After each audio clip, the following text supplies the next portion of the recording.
నమస్తే అండి. దళితుల ఓటమి బ్యాంక్తోనే గెలిచిన జగన్ ఇప్పుడు ప్రతి బహిరంగ సభలో కూడా అందరూ నా అన్నదమ్ములు, అందరూ నా సహోదరులు, నేను దళితుల పక్షపాతిని అని అంటూ ఉంటారు. కానీ దళితుల మీద ఇన్ని అరాచకాలు జరుగుతున్నా పట్టించుకున్న పాపాలను లేదు. దాని గురించి ఏమంటారు మీరు? అన్నో నమస్తే. నేనన్నా పొంగును డైమండ్ రాజానే.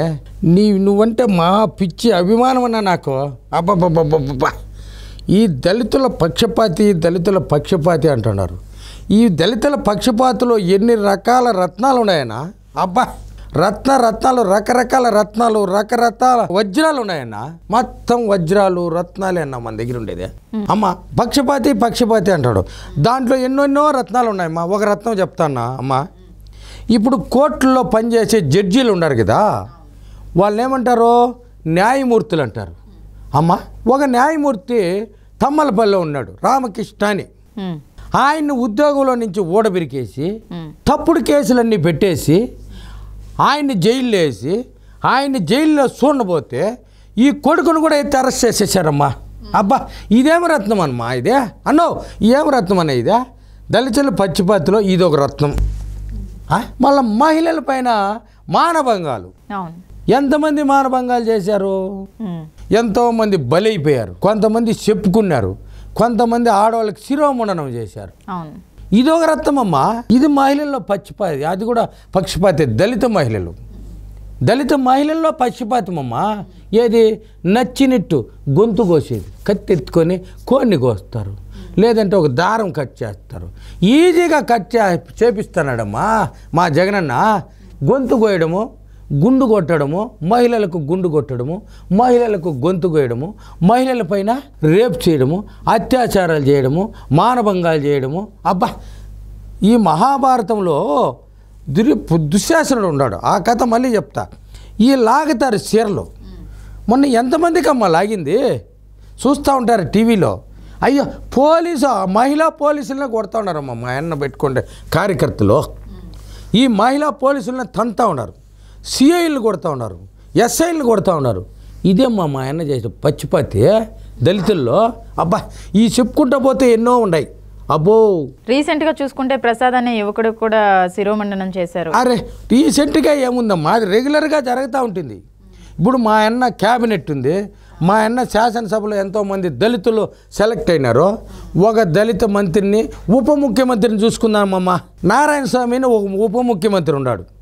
ఒక 2-3 ఆయన ముఖ్యమంత్రిని చూడాలంటే భలే పచ్చిపాతి కదా. కాబట్టి దగ్గరికి రానీడు. ఎందుకంటే ఆయనకు వచ్చి ఏం చేయకూడదు, కాళ్ళు పట్టు ఉన్నట్టుండి 3 సంవత్సరాల నుండి ప్రాధాయపడే మా పెద్దిరెడ్డి రామచంద్ర గారిని మా అన్నని చూడాలా ఏదో అసెంబ్లీలో టీవీలో చూడాలి. అటు కాదు, పోయి కనపడాలని అంటే మళ్ళీ పోయి కనపడదాం టకాని కాళ్ళు పట్టుకునేసి. అబ్బా, ఏం పచ్చిపోతామా? ఒక దళిత ఉప ముఖ్యమంత్రి నీ కొడుకు వయసునే కాళ్ళు పట్టుకుని పచ్చిపోతామమ్మా. మళ్ళీ ఏం పచ్చిపోతే? ఇంకొకరు మంత్రి గారు ఉన్నారు, పెద్దిరెడ్డి రామచంద్రరెడ్డి గారు. ఆయన ఒక సమావేశంలో నిలబెట్టేశాడమ్మా. భలే పచ్చిపోతే కదమ్మా ఇదే. దళితుల మీద భలే పక్షపాతి. ఎందుకంటే వంగ క్యాడర్ తక్కువైన వాళ్ళందరూ కుర్చీలో కూర్చుంటే ఒక దళిత ఉప ముఖ్యమంత్రి సీట్ లేకుండా వెనకాల నిలుచుకుంటాడు. ఇది భలే పచ్చిపాతి కదా. అబ్బా, భలే పచ్చిపాతి. ఇంకొక ఆయన చిత్తూరు ఎంపీ ఉన్నాడు. ఆయన ముందుగా పోయిందే నిలుచుకో ఉంటాడు. మా జిల్లా మంత్రి వస్తాడు, సర్రని ఆయన రావడము, ఆయన మెట్లు ఎక్కుతాడు, టకాన పడతాడు. రెడ్డి పైకి లెక్కేట ఏంది ఏడంటాడు పట్టుకుంటాడు. అబ్బా, ఇది భలే పచ్చిపాతి. అంటే మా జగనన్న ప్రభుత్వంలో ఒక చిత్తూరు ఎంపీ వచ్చి పెద్దిరెడ్డి గారి కాళ్ళ మీద పడేది. ఆయన సరి సమానమే. వాళ్ళ కొడుకు కూడా ఎంపీనే. ఆయన అడ్వకేటు. ఎవరు? రెడ్డప్ప, చిత్తూరు. ఎన్నో సభల్లోన మీటింగుల్లోనే చూసాం, టకాని కాళ్ళు పట్టుకునేసేది. ఇదే పచ్చిపాతి? ఇదేం పచ్చిపాతి బా? ఏం రత్నం ఇదే? జడ్జినే జైల్లో దోసేది పచ్చిపాతి. ఈ వచ్చింది ఉప ముఖ్యమంత్రి ఉన్నాడు, ఆయన వచ్చిందే కాళ్ళు పట్టుకునేది పచ్చిపాతి. ఒక మంత్రి కాళ్ళు, ఉప ముఖ్యమంత్రి ఒక మంత్రి కాళ్ళు పట్టుకునేది. ఇది భలే పచ్చిపాతి. ఇది ఏడన్నా చూసినా జగనన్న ఏందన్నా ఇది? ఏందో పచ్చిపాతి అంటాడు. ఈ పెద్దిరెడ్డి రామచంద్రరెడ్డి కాళ్ళు పట్టించుకొని తంతా ఉన్నాడు కదన్నా, సరిగ్గా పట్టుకోలేదని. పట్టుకున్నాడు అనుకో, మళ్ళీ వదలలేదని మళ్ళీ దాన్ని. ఇదేందమ్మా ఇదే? వాడు కాళ్ళ మీద పడలేదని ఒకటే, పడితే పైకి బిన్న లేదని మళ్ళీ దనేది.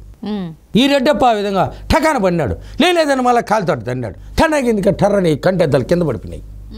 ఇదేందర రెడ్డప్ప కంటెద్దాలు పడిపోయినాయి. ఆయన ఎత్తుక్కుంటా ఉంటే అర్థం కింద పడిపోయింది. మళ్ళీ ఎవడో ఎత్తిచ్చినాడు, ఆయన కళ్ళు సరిగ్గా కనపడవు. ఇదే మా పచ్చిపాత్య, భలే పచ్చిపాత్య మా అన్న వరుసగా ఎత్తుకుంటూ పోతే దళిత విద్యార్థులు ఉన్నారు. ఒకరినన్నా చదువు లేదు, ఒకరికి ఒక ఉద్యోగం లేదు, ఒకడు ఒక కాలేజీకి ప్రిన్సిపాల్గా లేడు. తన కులస్తులనే మా పచ్చిపాతి. అబ్బా, దళితుల పచ్చిపాతి కదమ్మా, తన వర్గానికి, తన వర్గం, సామాజిక వర్గం. ఎవరో జగను యేసు రెడ్డి, ఆయనకు 3 కులాలు 3 మతాలు ఉన్నాయి. అబ్బా, ఒక దాగిపోతే బైబిల్ ఎత్తుకొని పోతాడు, ఇంకో దాగిపోతే నామ పెట్టుకుంటాడు. ఈ టెంకాయ కూడా వంగి కొట్టడం ఆయన. స్వామి పైకి ఎత్తాల రాయి, ఈడ కొడితే ఈ నీళ్ళు స్వామి కంట్లో పడతాయి, ఈ మొక్క పోయి కంట్లో గుచ్చుకుంటుంది. ఇట్లా కొట్టాల టెంకాయ, మళ్ళీ మొక్కేది లేదు. దేవుడి దగ్గరికి పోతే దండం సరిగా పెట్టవు, ఈ అడిగి పోతావు. చూసా ఏంది నువ్వు నాకు లెక్క, నేను ఈ రాష్ట్రానికి ముఖ్యమంత్రి, నువ్వు ఒక గుళ్ళో ఒక బొమ్మ అని మా అన్న అభిప్రాయం. ఆయనే దేవుడు కదా ఏపీ మొత్తానికి, దేవుడు. ఎందుకంటే గుళ్ళో ఉండే దేవుళ్ళు తలకాయలు, మెడకాయలు, కాళ్ళు, చేతులు ఇచ్చేసినాడు మా అన్న దేవుళ్ళకే. ఆయనకన్నా మించిన దేవుడు ఎవడు ఉన్నాడు? దేవుళ్ళే లెక్కలేదు మా అన్నకు. చేతులు తీసేస్తాడు, కాళ్ళు తీసేస్తాడు, గుళ్ళు కొట్టేస్తాడు, మొత్తం తీసేస్తా ఉన్నాడు. ఆయన అంటే దేవుడు, ఆయనకన్నా మించిన దేవుడు ఎవడు ఉన్నాడమ్మా? లేదు. మతాలు, రకరకాల మతాలు, నామ పెడతాడు, ఇయ్యేస్తాడు, చెప్పులు వేసుకుంటాడు, నేరుగా పోతాడు, ప్రసాదం ఇస్తే తినడు. మహాభక్తుడమ్మా అన్న, కాబట్టి మహాపక్షపాతమ్మా. బహిరంగ సభల్లో చూసుకుంటే కనుక అందరూ నా సోదరులు, నా అన్నదమ్ములు అని చెప్తూ ఉంటారు. కానీ సొంత పార్టీలోనే ఉన్నవాళ్ళు, ఎప్పటి నుంచో పార్టీలో ఉన్నవాళ్ళు వెళ్ళిపోతున్నారు. మరి దాని గురించి మీ అభిప్రాయం ఏంటి? అమ్మా, అన్నదమ్ముల స్టోరీ ఎత్తుకుంటే చాలా పెద్ద కథమ్మా. ఇప్పుడు రామాయణం ఉండదు. రామాయణం అంటే ఎవరు గుర్తుకొస్తారు? శ్రీరామచంద్రుడు వస్తాడు. శ్రీరామచంద్రుడు అంటే త్రేతాయుగం.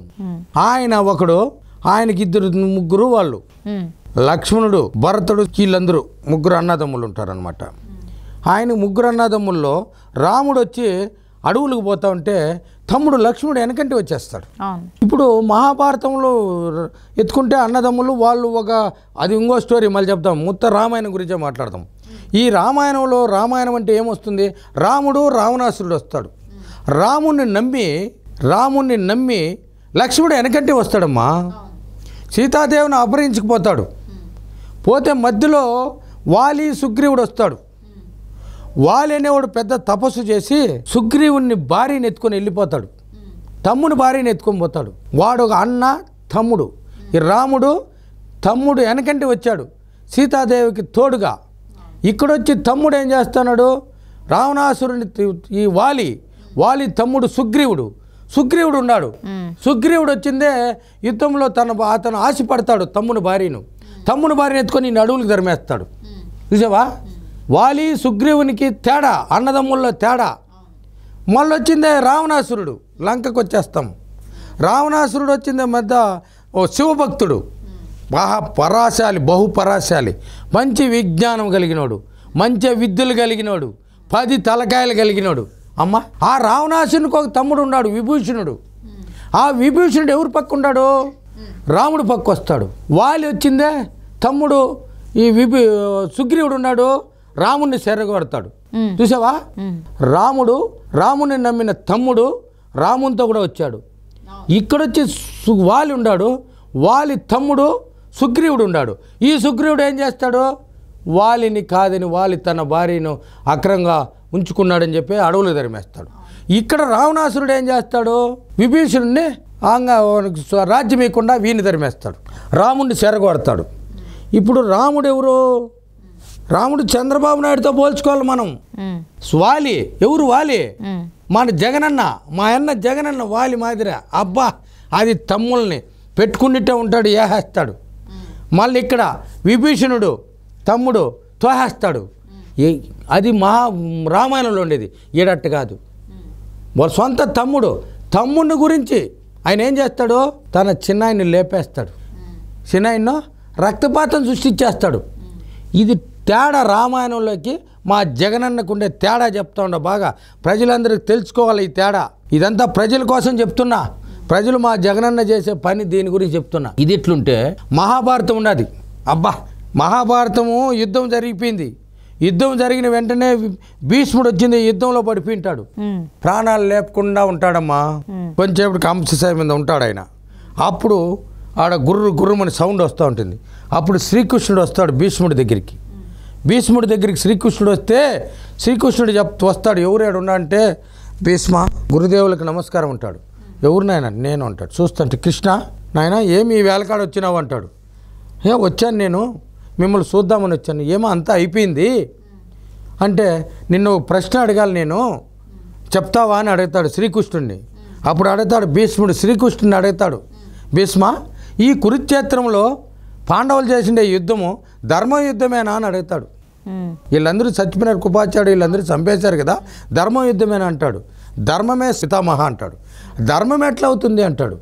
వాళ్ళు ధర్మం ఎట్లా అవుతుందంటే పాండవులు చంపిండే ధర్మమేను అంటాడు. పాండవులు 5 మంది, కౌరవులు 100 మంది. ఎందుకు ధర్మం అంటాడు? చీరబట్టి లాగినాడు ఆయన వెనకంటే ఉండే దుర్యోధనుడు తమ్ముళ్ళు చెరబట్టినారు. ద్రౌపదిని మానభంగం చేసినాడు. ఇంకోటి వచ్చింది కురులు బట్టి లాగినాడు. ఎవరు? కీచకుడు. దుశ్శాసనుడు చీరలు లాగాడు. కీచకుడు అట్లా కొంగు బట్టి లాగి జుట్టు బట్టి లాగాడు సభలో, నిండు సభలో. ఆ విధంగా మా అన్న ఈ రాష్ట్రంలో కురులు బట్టి లాగి చీరలు బట్టి లాగి దుశ్శాసన కౌరవ ఈ చరిత్ర ఎందుకు చెప్తానంటే మహాభారతం జరిగింది. మహాభారతంలో జరిగినటువంటి యుద్ధం చేస్తున్నాడు ఇప్పుడు మా అన్న, మా జగనన్న. మా అన్న అనుకుంటుండే వాళ్ళు ఈ కురుసైన్యం అంతా ఏమైపోయినారమ్మా? దుర్యోధనుడు వచ్చిందా కాలంగమడుగులో దాక్కునేనాడు. ఇంకా 1 నెల రోజులు ఉంది. దుశ్శాసనుడు ఏమైపోయినాడో కర్ర కోసేసినారు. జరిగిపోతుంది. ఎవరు? దుశ్శాసనుడు. పేర్లు ఉన్నాయి వీళ్ళకి. ఏ పేర్లు పెట్టాలన్నా మా అన్న దగ్గర ఉండేవాళ్ళు 100 మంది దుశ్శాసనులు, 100 మంది కీచకులు, 100 మంది. అబ్బా చాలా మంది ఉండారులే. ఇవంతా మా పోషణ ఎత్తుకుంటే చాలు. ఈడింపు ఉండదు, సెకండ్ ఉండదు. అబ్బా రకరకాల వాళ్ళు ఉన్నారమ్మా మా అన్న దగ్గర. మహాభారతంలో ఎత్తుకుంటే 100 పోషణలు ఉన్నాయి, రామాయణం ఎత్తుకుంటే 100 పోషణలు ఉన్నాయి. ఆ విధంగా చీరలు లాగేది ఈ విధమైనటువంటి మా అన్న చేస్తున్నాడు. ఇది మహాభారతంలో కురువంశం ఏ విధంగా పోయిందో ఈ విధంగా వైసీపీ వంశం పూర్తిగా పూర్తిగా వెళ్ళిపోతుందమ్మా. ఇది నిలిచేది కాదు. రామాయణంలో రావణాసురుడు పోయినాడు, మహాభారతంలో దుర్యోధనుడు పోయినాడు. ఇదంతా చూస్తూ ఉన్నారు ప్రజలారా నమస్కారం. మీకంతా తెలుసు మహాభారతం ఎట్ట జరిగిందో, రామాయణం ఎట్ట జరిగిందో. నమస్తే జగనన్న, మళ్ళీ కలుద్దామన్నా, మళ్ళీ వస్తాము. నమస్తే అన్న.